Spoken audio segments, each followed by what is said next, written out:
여러분 안녕하십니까, 반갑습니다. 제 이름은 정일이고요. 아마 아시는 분들 많이 아실 거예요. 대학을 졸업하고 프랑스로 유학을 가서 파리 팔닥에서 언어학으로 석사 박사학위를 취득했어요. 10년 동안 공부를 하겠다고 했더니 안 되는 머리로 머리를 쓰잖아요. 그러면 머리카락이 날아가요. 그래서 뼈 아픈 교훈을 안고 한국에 돌아왔죠. 그래서 여러 대학에서 강의를 했고요. 물론 지금도 그 대학에서 강의를 하고 있어요. 그리고 시원스쿨에서 델프라는 시험을 대비해서 강좌랑 교재를 집필하고 있어요.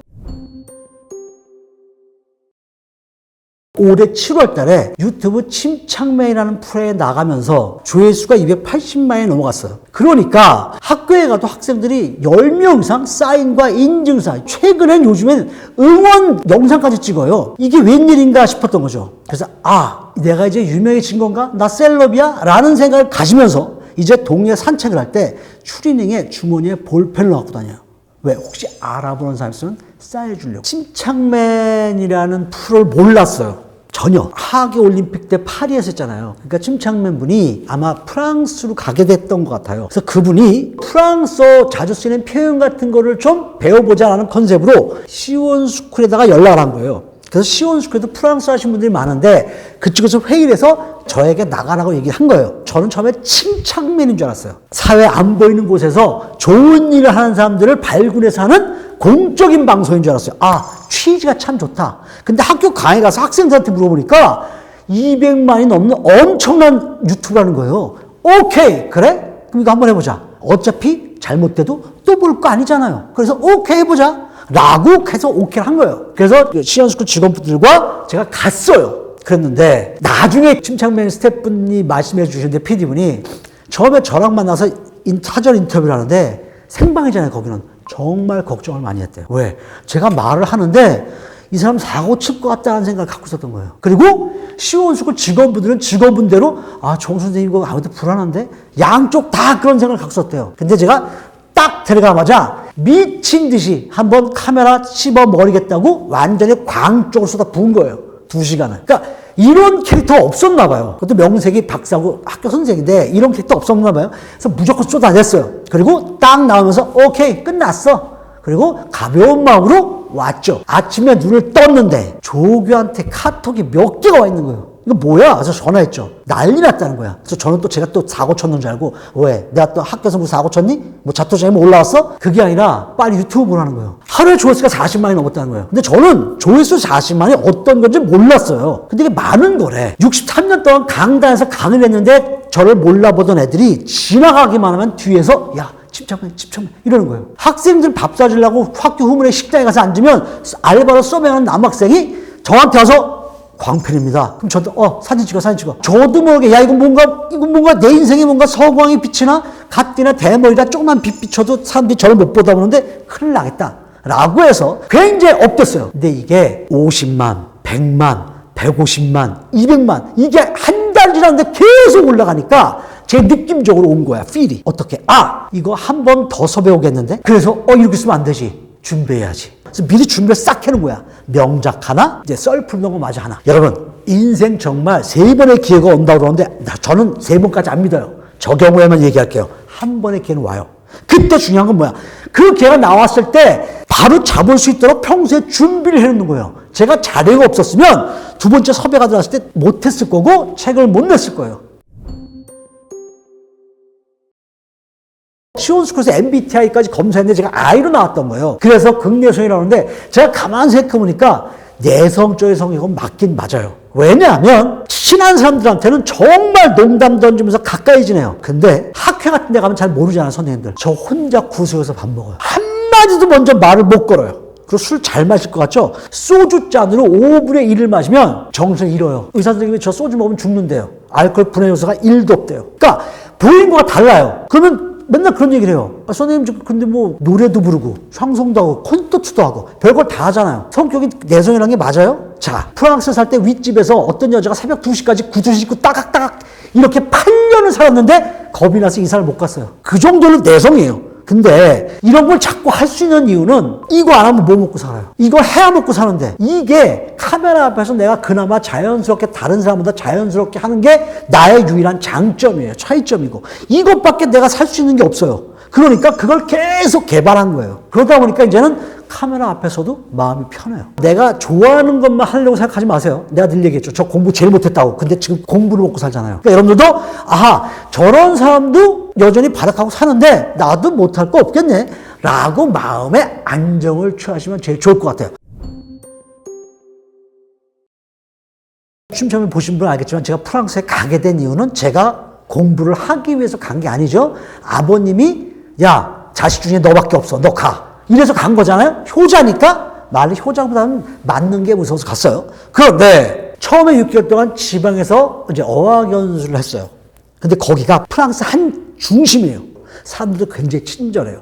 저 갔을 때만 해도 한국 사람이 거의 없었어요. 그래서 버스를 탔는데 할머니가 타길래 한국 습관이 남아갖고 자리를 양보했단 말이에요. 그랬더니 그분이 할머니가 저한테 한국 사람이죠? 이렇게 물어보는 거예요. 그 지역에 그때 당시 한국 사람이 10명 정도 살았었는데 다 친절하셨대요. 그래서 거기서 프랑스 할머니 집에서 저희가 방 하나를 얻어서 살았거든요. 와이프랑 저랑. 근데 토요일만 되면 그 집 자식들하고 손주들이 놀러 와요. 그러니까 프랑스 집이 겉에서 보면 이런데 네모나요. 네모나. 그래서 문을 열고 들어가면 그 안에 정원이 있어요. 그러니까 밖에서는 안 보여요. 꽤 커요, 정원이.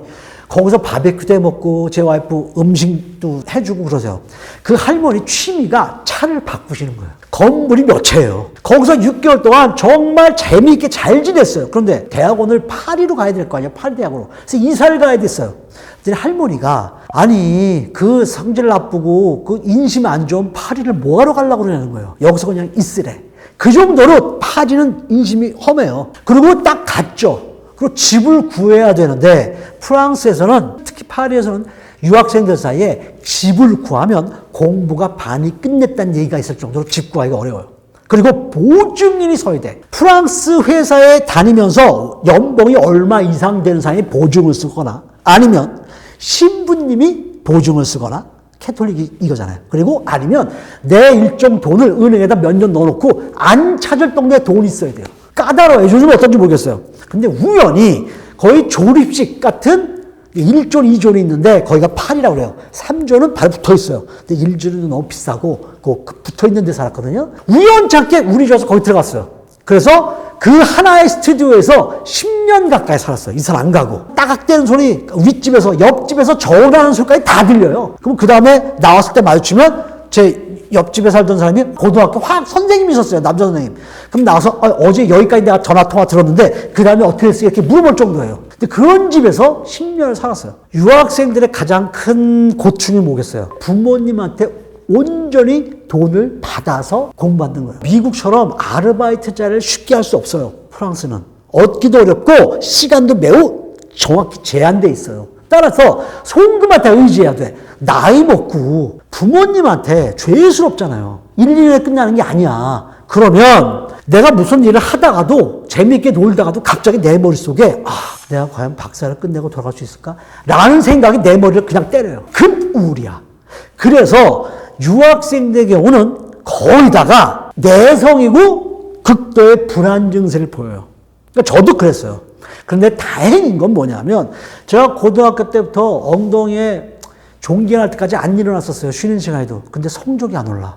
그래서 담임 선생님이 저를 불러다가 포기를 하셨어요. 그럴 정도로 문제 있었어. 그래서 난 진짜 머리가 너무 나쁘구나 그랬는데 프랑스에서 석사 박사를 딴 거야. 어떻게 땄지? 우리나라는 암기한 걸 그냥 모여서 쓰잖아요. 대학도 마찬가지야. 왜? 창의적인 문제를 내서 네 생각을 써봐 그랬다가 채점하면 내 생각이 왜 틀렸냐고 컴플레인 들어와요. 그러니까 너무 힘드니까 그냥 외운 걸 시험 문제 내는 거야. 대학도. 근데 프랑스는 그게 아니야. 다 A라고 얘기해도 나는 B라고 생각하면 B라고 얘기를 하고 왜 B라고 생각했는지 논리적으로 쫙 정리해서 잘 쓰면 그게 A예요. 그래서 내가 머리가 나쁜 게 아니라 교육제도가 잘못됐었구나 라고 박사학위를 마치고 돌아온 거예요.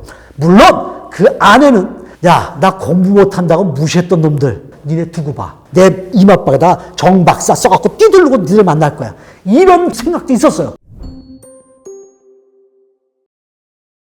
일단 프랑스 하면 제일 많이 떠오르는 게 문화 강국이에요. 그게 제일 부러웠어요. 뭐가 부러워? 조상 잘 만나서 전 세계를 정복하면서 거기에 있는 보물들, 유적물들을 다 훔쳐온 거야. 그래서 루브르 박물관 가죠? 그러면 지금 엄청나게 많은 작품들이 전시돼 있잖아요.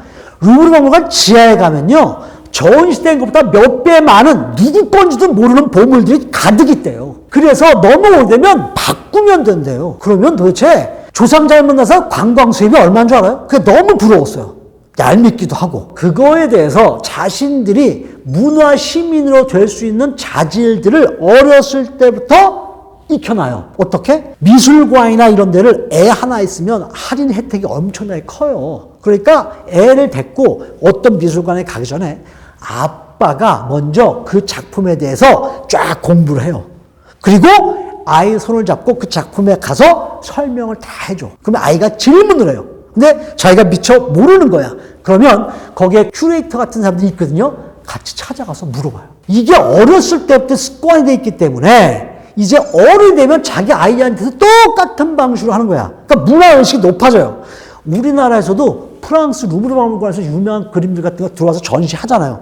옛날에 우리나라에 예술의 전당에서 한번 처음에 한 적이 있어요. 근데 들어가지 말라고 줄을 쳐놨단 말이에요. 그런데 아이들은 키가 줄 밑이잖아. 그러니까 관리하는 사람도 있고 부모도 잠깐 한눈 파는 사이에 애가 씹던 껌을 그림에 붙인 거야. 그러니까 어렸을 때 우리가 그런 교육을 했다면 이렇지 않았을 거예요. 이게 첫 번째로 제가 부렀던 거. 또 하나 뭐냐면 아이들의 천국이라고 할 정도로 애가 있으면 보조금을 많이 주는 반면에 아이에 대해서 안 된다 된다의 교육은 정말 확실해요. 집에 부모 친구가 놀러 왔어. 그래서 각 놀다가 9시가 되면 엄마가 자 가서 잘 시간이야. 셀레어드 도거미.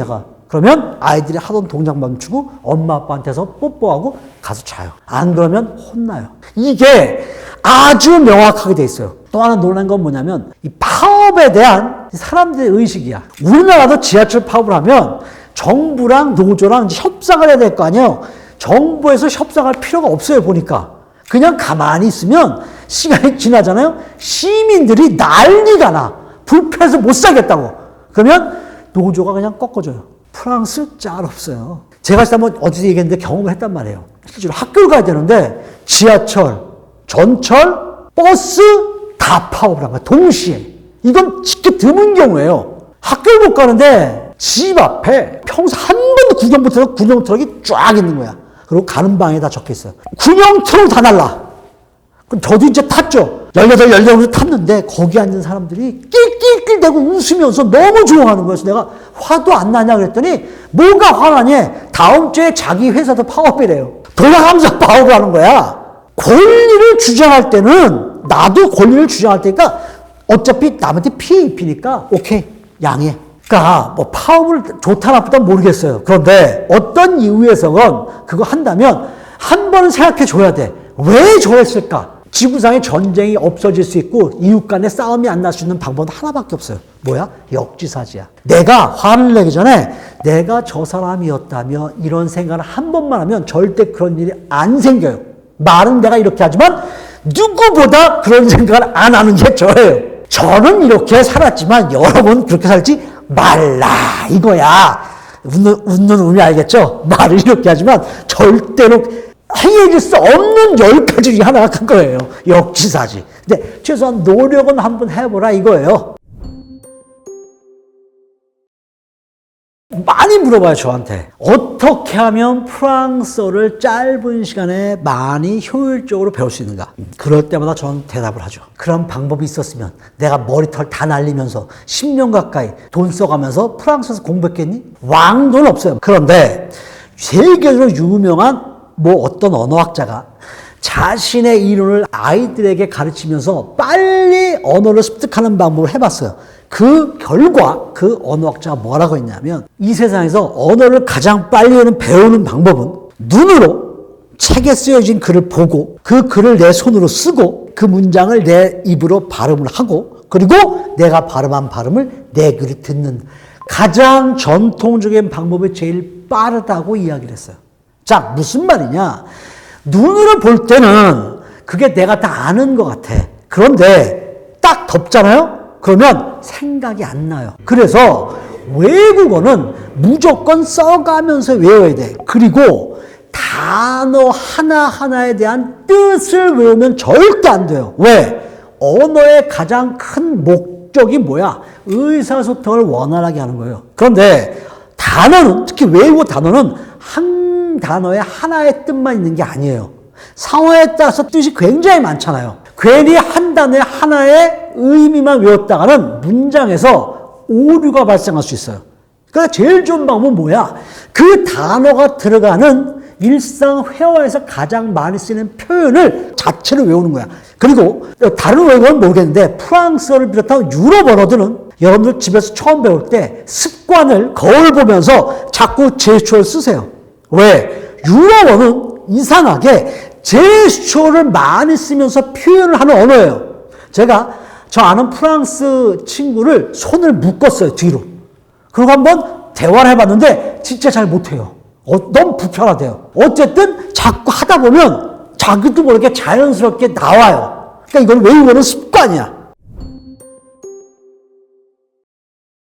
제가 임장에 나갔을 때 제일 처음에 사람들 머릿속에 각인된 건 제 소개할 때 연금을 받게 됐다는 이야기를 하면서 사람들한테 관심을 끌었었어요. 그 다음에 여러분들이 뭐 저런 사람이 다 있어 라고 생각했던 게 바로 뭐예요? 말 안 되면 무조건 소리 지르면서 빠트로 나오라고 그래 라고 소리 질렀던 거예요. 이렇게 심장면처럼 갑자기 가게 됐다 그러면은 뭐 길 묻고 이런 거 다 소용없어요. 그쪽에서 프랑스어로 대답하면 못 알아들어요. 중요한 건 뭐냐면 지금 내 기분이 어떻다라는 거를 상대방한테 전달하는 게 제일 중요해요. 그러면 상대방이 알아서 기어요. 아니 갑자기 프랑스어로 말하는데 기어라 이러니까 아니 다짜고짜 그런 상황이 프랑스에서 절대 주눅 들면 안 돼요. 주눅 들지 말아라 기어라. 우리는 프랑스에 돈을 쓰러 가는 고객이에요. 고객이다. 고객이 기는 법이 어디 있어요. 말이 안 통하면 예. 우리말로 크게 소리를 지르세요. 프랑스 친구들이 제일 겁나하는 게 야, 나 너랑 얘기 안 해. 주인 나오라 그래. 그러면 깨갱해요.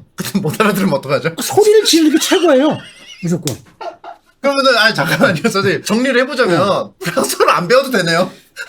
근데 그걸 여러분들이 정말인가 보다 라고 해서 실제로 저는 눈이 안 보여서 댓글 못 보니까 문화 콘텐츠 학생들이 제 거 관리해 주거든요. 그 학생들이 봤는데 어떤 사람이 제 말 듣고 실제 프랑스 가게에서 소리 질렀다고 혼났대요. 제가 기세 좋게 빠트로 나오라 그래 라고 소리 질렀을 때는 내 스스로가 궁지에 몰렸을 때 최후의 수단을 써먹으라는 거예요. 무슨 말이냐면 대부분의 프랑스 사람들은 겉으로는 굉장히 친절해요. 유럽의 일본이란 말이 나올 정도예요. 그러니까 우리가 외국인인데 말을 더듬대면 그리고 그 사람이 말하는데 우리가 못 알아들으면 아주 웃으면서 천천히 이야기를 해줘요. 하지만 공공기관에 갔을 때는 얘기가 달라져요. 공공기관에는 우리가 돈을 쓰는 입장인데도 불구하고 그 사람들은 굉장히 우리를 딱딱이 보고 어떻게 보면 옛날에는 하류문화권에 있는 사람으로 취급을 했어요, 동양인들을. 그런데 지금은 그게 아니잖아. 우리가 돈을 쓰는 입장이잖아요. 근데 한편에는 그게 꼬운 거야. 그게 남아있어요. 그래서 우리가 프랑스를 지는 우리나라에 오면 한국말 할 줄 아나? 똑같은데도 불구하고 왠지 이것도 못해? 라는 식으로 리액션을 보여요.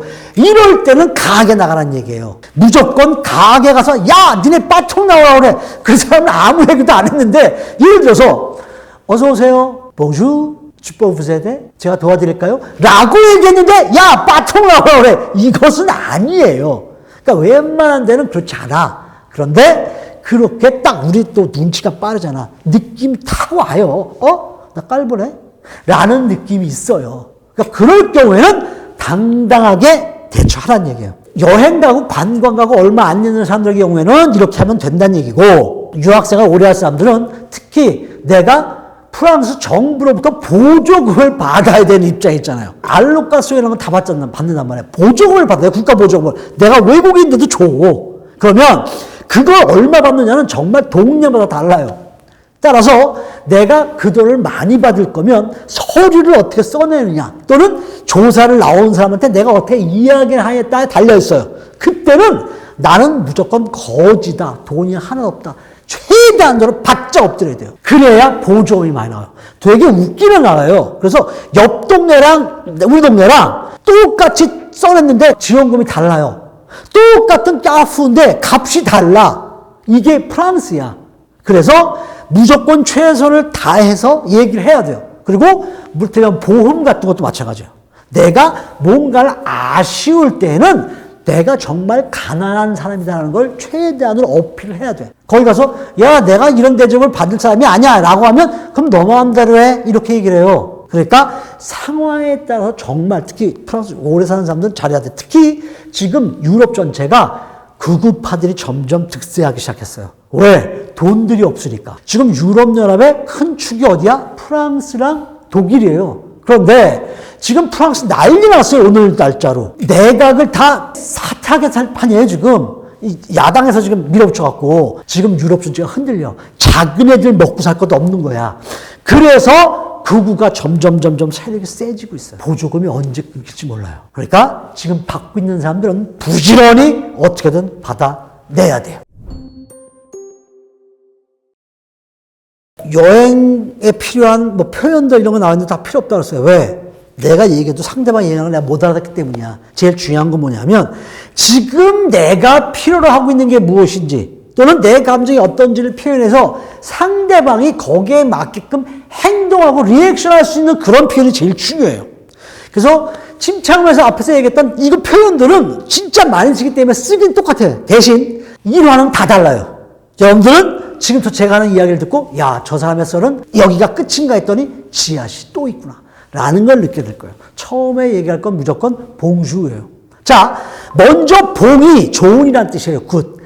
주가 데이야, 날. 그러니까 좋은 날이 합쳐진 단어가 합성어가 봉주예요.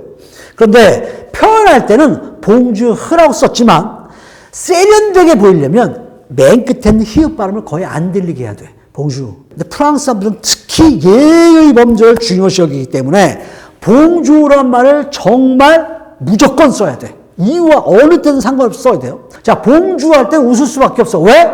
우리나라 마라톤 선수 이봉주 선수가 항상 웃는 스타일이잖아요. 그래서 봉주야. 이거 제가 제일 처음에 대한민국에서 얘기한 거예요. 자, 그런데 제가 이 기억이 있어요. 우리나라에서 이상하게 젊은 남자들은 기싸움이란 게 있어요. 우리나라에서 지하철을 타면 이렇게 고개를 돌리다가 우연히 맞은편에 앉아있는 어떤 내 또래 남자와 눈이 마주쳤어. 그러면 그때부터 눈싸움이 들어가요. 그래서 상대방이 고개를 돌리면 왠지 내가 싸움에서 이긴 것 같아서 하루 종일 뿌듯한 감정이 있었어요. 근데 프랑스에 딱 도착했어요. 언제 박사학위 받을지도 몰라. 앞날은 캄캄해. 학교는 가야 돼. 고개 팍 숙이고 지하철 타고 가는데 그리고 고개를 한번 돌리는데 저쪽에서 내 또래 프랑스 애가 나를 보고 나랑 눈이 마주친 거예요. 오케이. 째려보기 시작했어요. 근데 걔가 나를 보면서 눈웃음을 치면서 조그만 입모양으로 하고 얘기를 하는 거야. 아니 웃는 얼굴에 침 못 뱉는다고 나한테 봉주 하고 웃으는 얘기하는데 내가 거기서 너 나 처음 보는데 왜 봉주라고 인사해? 그걸 때려요? 같이 인사하잖아. 그러니까 난 표정이 화난 표정에서 봉주라고 얘기한 거야. 이게 되게 웃기는 시츄에이션이에요. 그래서 봉주라는 말은 항상 미소를 머금고 해야 돼. 내가 지금 별로 안 좋아 상황이. 그래도 나 지금 상황이 안 좋다는 걸 표시하는 그 인사말이 아니야. 그냥 일단은 봉주 하고 던지는 거예요. 여러분 항상 멋을 넣어야 돼. 그러니까 여행을 갔을 때 내가 뭘 부탁하려고 해. 그럼 무조건 봉주 하고 얘기해요. 그럼 그쪽에서 봉주 할 거야. 그 다음부터 뭐라고 떠듬대도 다 침착하게 웃으면서 해줘요. 근데 아무 말도 없이 에펠탑 어디야? 이러면 위아래 훑고 그냥 지나가요. 그래서 무조건 봉주를 먼저 던지세요. 또 하나는 뭐냐면 봉주와 마찬가지로 아주 중요한 표현이야. s'il-vous-plaît, please예요. 물건을 살 때도 또는 주문을 하고 나서도 s'il-vous-plaît를 맨 끝에 붙인다고 했어요. 근데 또 다른 방법은 뭐냐면 내가 뭐 상대방에게 뭘 부탁하려고 하는데 상대방이 뒤돌아 있어. 나를 못 봐요. 그럼 내가 저기요 라고 얘기할 때 또는 식당에서 종업원을 부를 때 s'il-vous-plaît라고 손을 들어요. 그럼 온다고. 이럴 때 저기요라는 의미로 쓸 때 실브프레를 사용해요. 제가 겪은 건 아니고 친구가 이야기해 준 걸 들었는데 한국 사람들은 이 눈치만큼은 지구상에서 최고예요. 자기가 사는 지방에 온 지 얼마 안 되는 유학생 부부가 있었대요. 아기를 낳고 100일이 된 거예요, 아기가. 그래서 엄마는 이제 한국 부부들을 초대하느라고 음식을 준비하느라고 바빴고 아빠는 프랑스를 전공하지 않은 사람이야. 그러니까 프랑스를 정말 못하는 거죠. 근데 이제 케이크를 사오고 초를 사와야 되는데 엄마가 갈 시간이 없으니까 아빠 보고 여보 가서 초 좀 사와. 아빠가 오케이. 가다가 잊어버릴까봐 이제 초를 프랑스어로 부지라고 하거든요. 부지. 그리고 계속 가다가 잊어버린 거야, 단어를. 그리고 카페에 딱 도착했는데 너무 크거든. 찾아갈 수가 없어. 그래서 거기 경호원이 이렇게 뒤돌아서고 있었어요. 그래서 경호원한테 실버플레라고 얘기했더니 경호원이 싹 돌아봤죠. 그랬더니 그 사람이 나를 보세요. 이런 거야. 생일 케이크 불고 촛불 불고 박수. 그 사람이 고개를 끄덕거리면서 웃으면서 그 사람 손을 잡고 초 있는 데로 데리고 간 거야. 그래서 제가 그 얘기를 듣고 와 역시 한국 사람들 눈치 프랑스 뭐하러 배워? 그 정도면. 근데 이 사람이 또 똑같은 사람인데 또 다른 에피소드가 있었어요. 이 사람이 지방에는 다 중국 그 식품점들이 있어요. 그래서 한국 식품점들이 많지 않으니까 아쉬운들 거기서 사온단 말이야. 이 집에서 이제 놀러 가려고 김밥을 이제 싸려고 했던 거야. 근데 단무지가 없었던 거야. 그래서 남편 보고 중국 그 마트 가서 단무지를 사오라고 시킨 거예요. 근데 단무지가 프랑스어로 모르겠는 거야. 이 나베존느라고 하거든요. 노란무. 근데 단어가 생각이 안 나. 그래서 열심히 찾아갖고 손에 쥐었어. 그리고 이제 주인한테 와서 내가 이거 찾았다고 아까 그랬더니 그 사람이 닭고항 이렇게 얘기하더래요. 그러니까 외국어를 모르면 그냥 우리가 알고 있는 단어를 못 먹어도 고야. 이건 싫어요. 만약에 이게 거짓이면 제 친구를 욕하세요. 또 하나 여러분들이 절대 잊지 말아야 될 게 뭐야. 그러니까 봉주, 실브플레, 또 하나 빠가도, 파든, 죄송합니다, 미안합니다라는 표현이에요. 무조건 치고 지나갈 때는 빠가동 이러면서 지나가요. 무조건. 그 입에 배 빠가동이. 자다가도 축 치면 빠가동 하고 일어나요. 내 친구가 아까 에피소드 얘기했던 그 친구 얘기예요. 그 친구가 우리 집에 파리에 놀러 왔는데 스튜디오 방 하나니까 거기서 다 잔단 말이에요. 근데 자다가 새벽에 자꾸 무슨 소리가 들려요. 그래서 무슨 소리야? 보니까 아까 그 얘기했던 걔가 잠꼬대를 하는데 프랑스어로 잠꼬대를 하는 거예요. 내가 말로만 들었어요. 프랑스어로 잠꼬대는. 야, 가서 무슨 얘기나 들어봤더니 빠가동 이런 얘기 계속 뭘 그렇게 잘못됐는지 그 친구가 갑자기 생각이 나요. 이 빠가동은 내가 프랑스 살면서 여기서 겪었던 이야기인데 내가 이제 11만 킬로 뛴 흐노 생크라는 차를 샀어요. 100만 원 주고 샀어요. 우리나라 돈으로. 그 차를 타고 내 친구들이 동쪽 서쪽으로 400km 떨어져 있었어요. 그래서 동쪽에 있는 친구에 놀러 가려고 차를 타고 다 간 거야. 그리고 그 집에 가서 우리나라 사람들 모이면 뭐해? 고스톱 치잖아요. 근데 야 우리가 문화의 나라 와서 이러면 안 되지. 우리 이 동네에서 유명한 유적지 보러 가자. 그래서 그쪽 유적지를 가러 이제 시골길을 달려가는데 양쪽에 이만한 옥수수가 정말 거짓말 안 보태고 지평선에 다 옥수수밭이야. 이야 차를 대놓고 유적지고 나발이고 트렁크 열고 옥수수를 서리하기 시작한 거야. 안 보여. 다 서리하고 트렁크를 가득 채웠어요. 그리고 돌려갖고 집으로 왔어요. 그리고 친구 집에 와서 엄청나게 큰 도라무통에다가 옥수수를 넣고 4시간을 불 가스해갖고 찐 거야. 4시간 지나고 뚜껑을 열고 씹었는데 이빨 나가는 줄 알았어. 안 씹혀. 돌이야. 그때 마침 그 친구가 같이 수업 듣는 프랑스 애가 놀러 온 거야. 걔네 집에. 이렇게 보더니 야 니네 뭐하냐. 야 이거 이상하다? 안 씹혀. 그때 그놈이 이렇게 보시면서 배꼽을 잡고 웃는 거야. 니네 미쳤냐고. 왜? 그랬더니 이거 소 사료래요. 어쩐지 지키는 놈이 하나도 없더라고. 근데 트렁크 하나를 다 따갖고 왔잖아. 먹지도 못하고 어떻게 줄 데도 없어요. 그래갖고 밤에 다시 차를 타고 몰래 나가서 그 옆에다가 자루에다 담아갖고 이렇게 놓고 거기다가 쪽지를 썼어. 빠가동 이러고 도망 나왔어. 루팡처럼. 그래서 빠가동도 여러분들 꼭 알아두셔야 할 표현이다 이거예요. 오케이? 사실 제가 책을 정식으로 출판한 게 50권이 넘어요. 그러니까 와 학문에 굉장히 열의가 있나 보다라고 생각 좀 하지만 천만에 만만의 콩떡이에요. 인쇄가 필요했기 때문에 인쇄를 받기 위해서 50권을 출판한 거예요. 저 책의 내용은 뭐냐? 원래는 프랑스어 수업을 듣는 학생들한테 실제 프랑스에서 일상생활에서 자주 쓰이는 표현을 알려주고 그거를 기억하기 쉽게 하기 위해서 거기에 해당되는 일화를 제가 소개한 거였어요. 근데 침착맨 나갔을 때 30개를 준비했는데 구라를 떠느라고 5개밖에 소개를 못한 거예요. 보통 수필집을 보니까 대부분 다 힘들게 사는 보통 사람들에게 위안을 주거나 격려를 해주는 내용들이 많더라고요. 근데 저는 제 한평생 만족한 적이 없어요. 그래서 그런 글을 쓸 줄 못해요. 왜? 내가 경험을 못 해봤으니까.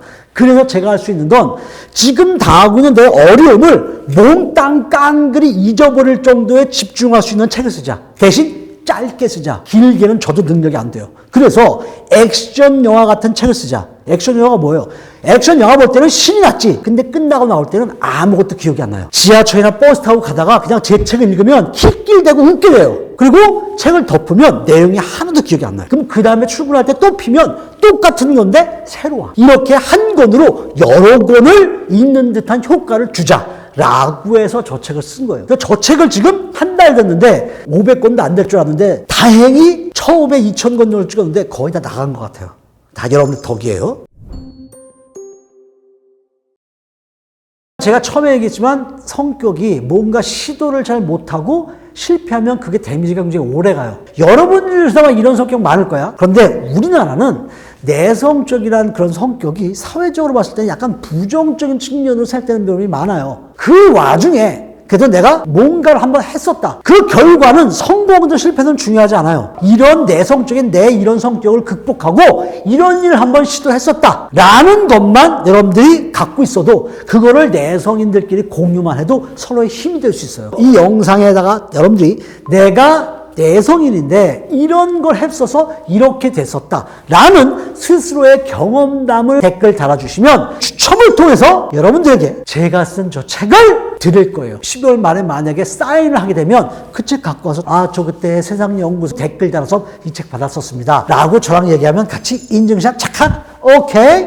그러니까 여러분들이 부끄러워하지 않고 뭔가 할 수 있는 첫 번째 길이 바로 이거예요. 댓글에다가 자신 있게 글을 써서 한번 도전해 보시기 바랍니다. 모든 극내성들이요. 내 뒤를 따르라.